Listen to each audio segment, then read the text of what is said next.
My brothers and sisters and my beloved confreres, a very hearty welcome to each one of you to the fifth Sunday of Lent. Yes, we are almost at the fag end of the Lenten season. We had been making a progressive journey with Jesus throughout the season of Lent. On the first Sunday of Lent, in the desert, encountering the temptation of human Jesus.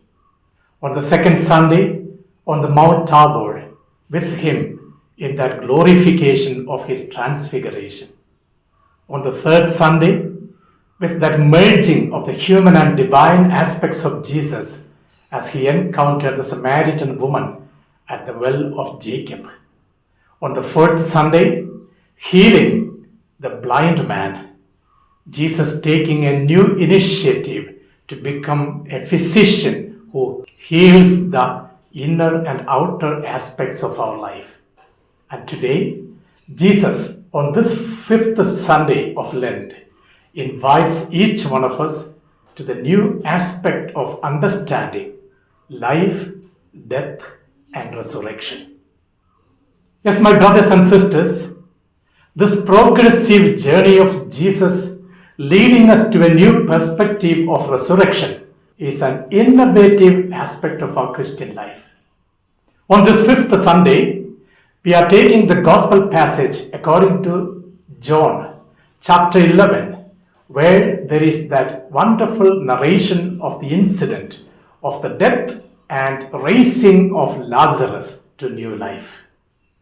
I just would like to share with you some of my insights on this particular gospel passage. Yes, my brothers and sisters, as we read through the 11th chapter of the Gospel of John, it's just like watching an award-winning film.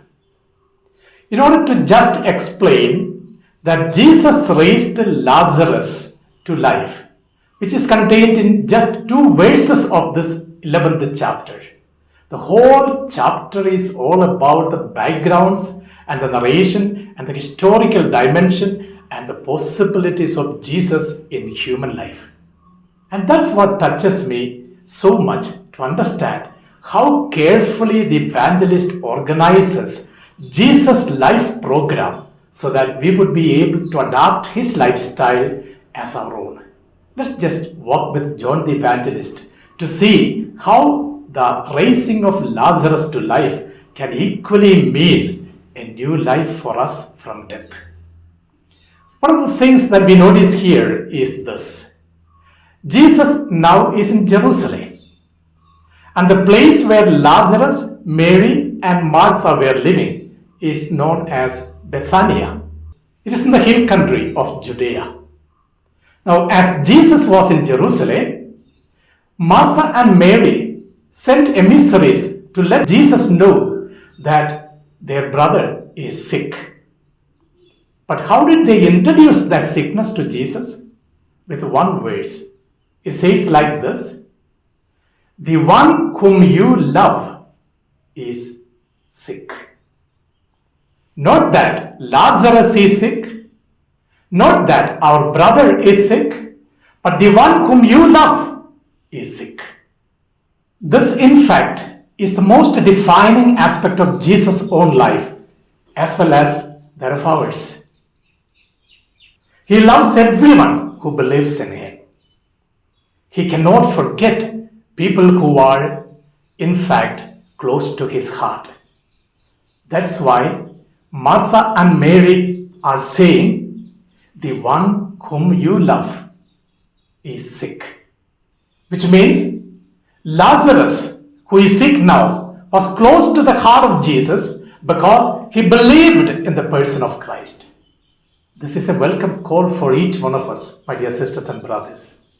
The moment we believe in Jesus, we become friends of Jesus, whom he loves so much.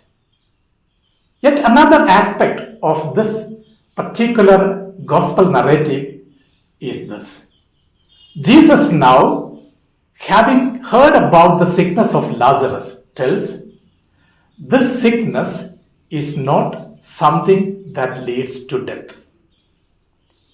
It is for the glory of God and for the glorification of my own self. We are not here highlighting sickness as a blessing, but instead, in the sight of God, even the human sickness can make God glorified. I had a very challenging experience a couple of days back. I got a message saying that one of the sisters whom I know, who was a former provincial, is suddenly detected with cancer in the thyroid gland.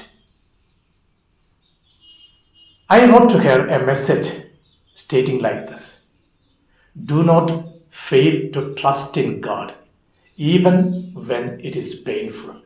He will go with us to any extent. I'm very sure, most probably, even she herself would be listening to this sermon of mine. At the same time, I have this confidence. Jesus never lets you down because of your sickness. He glorifies God's name through you. You become a channel for God's glory. Here, once again, I say, we are not in fact glorifying the sickness, but we become instruments in the hands of God. He is the one who heals us, and He can surely heal us. Yes, Jesus, in spite of having heard that Lazarus, his best friend, is sick, decides to stay back in Jerusalem for another 2 more days. This is the way He tests love's quality.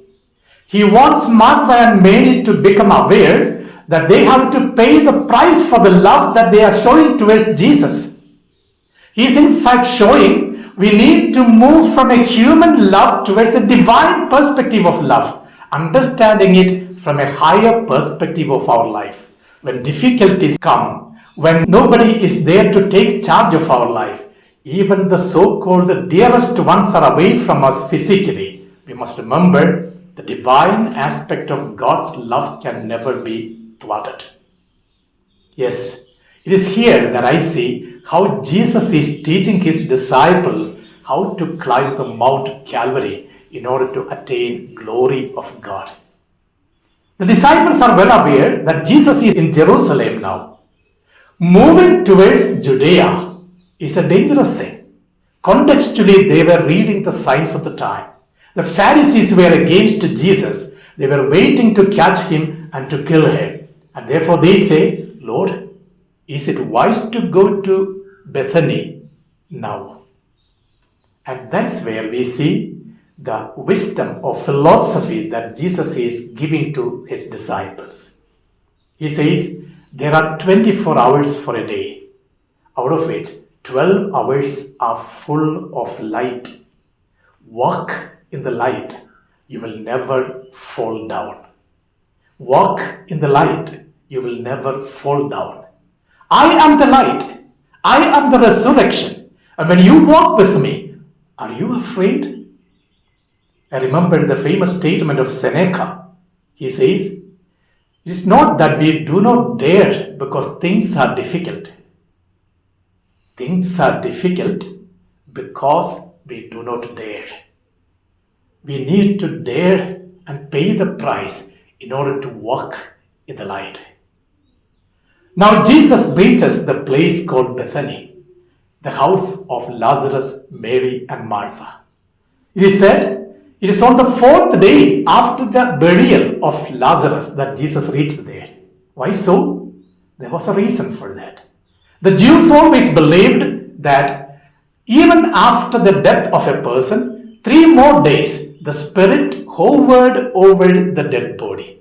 Therefore, the spirit, the life is still there. So if Jesus were to come and raise Lazarus from death within these 3 days, the Pharisees can clearly say he was not dead. Therefore, the Lord waits for the time to announce His arrival. To that extent, the glory of God may be revealed in and through the person of Christ. Now I see also a few human aspects of Jesus' life. Jesus is now coming to Mary and Martha. Standing near them, He in fact consoles them. He permits them to pour out their grievances, even their anger, and their pain. He comforts them with good words. Above all, one statement, perhaps the smallest sentence: Jesus wept. He cries with them. At the same time, he does not forget to give a sign of hope for them. I am the resurrection. I am the life. Do not be afraid. Finally, he enkindles this hope by raising Lazarus to life. But my dear brothers and sisters, remember one more sentence that Jesus said. Verse 39 of chapter 11 of the Gospel of John says, Jesus asked those people who were standing near there, remove the stones from the face of the tomb. I was just wondering, if this man who has walked over the water, this man who has given sight to the blind, this man who can even raise dead people to life, can he not with one command ask the stone to be moved from there? And that is the mystery of Christ. The Lord invites each one of us to partake in every great event that He is doing. He needs you and me to work the miracle of raising Lazarus from death. Remove the stones which are there in front of the grave. These stones are in fact in front of our heart. In order that the Lord can give us life, we need to remove the stones that are above our body, in front of our hearts, so that the Lord can freely enter in, touch us, and make us get up. He goes to the tomb now. There we see his prayer, three-dimensional prayer, a thanksgiving to God, a total confidence that God will give him what he is asking for, and finally revealing the glory of God before the people with that statement, Lazarus, come out. My brothers and sisters, Jesus today is encountering each one of us on this 5th Sunday of Lent with that statement, come out of the darkness of your life, the sickness of your life, the painful past of your life. Enter into that glory of the new life with Jesus Christ, trusting firmly He alone suffices. Are you ready to come out? Amen.